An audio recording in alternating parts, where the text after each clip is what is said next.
जय माँ सारला।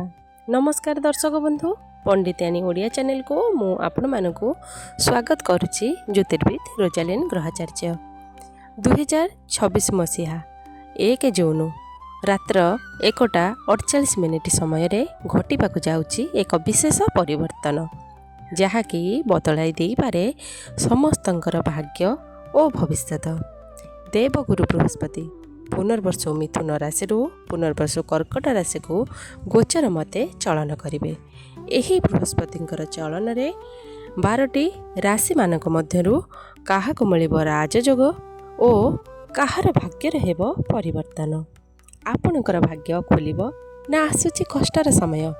वीडियोटी को शेष पर्यंत निश्चय देखंतु, कारण मु शेष रे कहिबी आगामी 13 मास पर्यंत आपणकर कौन घटिब।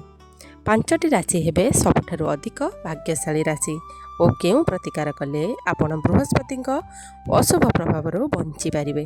ताहा पूर्वरु चैनल ले नुआ होइतिले चैनल को सब्सक्राइब करंतु। फेसबुक पेज रे देखुथिले रोजालिन ग्रहाचार्य फेसबुक पेज को फॉलो करंतु। वीडियो को लाइक कमेंट एंड शेयर करंतु। ज्योतिष शास्त्र रे बृहस्पति को देवगुरु बोली कहा जाए, जे कि 13 मासरे थरे एक राशि अन्य एक राशि को चलन करिथांती। एही बृहस्पति महाग्रह को धन, भाग्य, विवाह, संतान, शिक्षा और सम्मानर कारक बोली मना जाई थाए।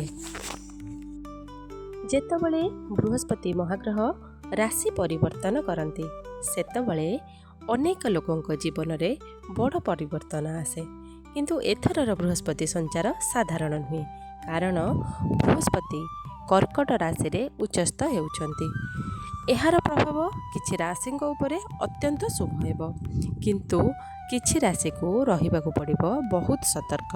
प्रथमे आसंतु जानिबा केउ बृहस्पति शुभ फल प्रदान करिवे। सेई राशि गुड़िक हैला मिथुन राशि, कन्या राशि, बिछा राशि, मकर राशि, मीन राशि।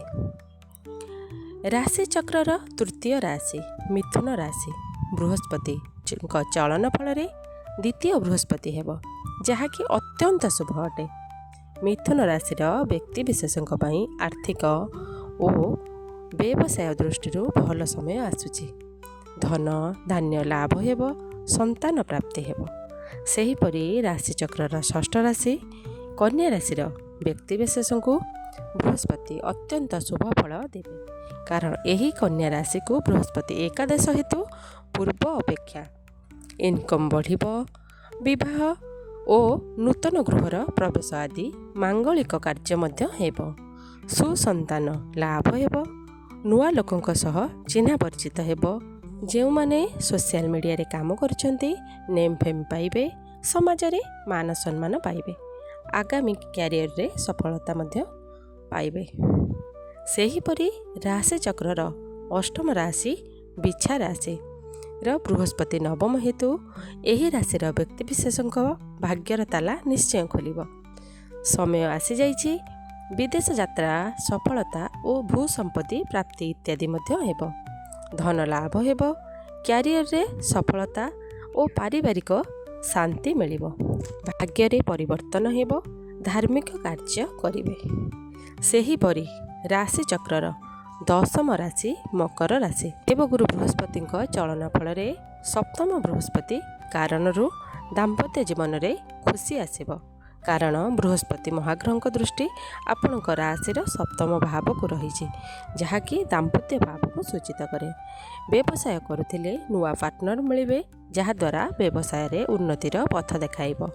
पारिवारिक संपर्क मधुर हेब, अर्थ लाभ हेब, विवाह आदि मांगलिक कार्य गृहरे हेब। सेहीपरि आउ एक राशि हेउची राशि चक्रर द्वादश राशि मीन राशि। बृहस्पति गोचर मते चलन हेतु पंचम बृहस्पति हेउछंती, जहाँकि अत्यंत शुभ होइथाए, कारण शिक्षा क्षेत्र में आपण उन्नति करिवे। प्रेम, शिक्षा, संतान सुख इत्यादि यही मीन राशिर व्यक्ति विशेष को मिलवाकू जाउछि आगामी 13 मास मध्य। ताहा सहित मीन राशिर व्यक्ति विशेष टिके आलस्य ठारू दूरेई रुहंतु। तेबे दर्शक बंधु देवगुरु बृहस्पति एही महासंचार एही महाचलन द्वादश राशि मानक मध्यरु केउ भाग्यशाली राशि माने शुभ फल पाइबे आपण माने तो जानिले। नेक्स्ट वीडियो रे जानिबे केउ राशि माने सतर्क रहिबे ओ कौन प्रतिकार कले देवगुरु बृहस्पति अशुभत्व ह्रास पाई शुभत्व प्राप्ति हेबो। आपणकर राशि कौन कमेंट रे निश्चय लिखंतु एवं एई भली ज्योतिष राशिफल वीडियो पाई यूट्यूब रे देखुथिले चैनल को सब्सक्राइब करंतु। इंस्टाग्राम और फेसबुक पेज रे देखुथिले रोजालिन ग्रहाचार्य फेसबुक पेज को फॉलो करंतु। रहुची नमस्कार। जय मां सारला, जय जगन्नाथ।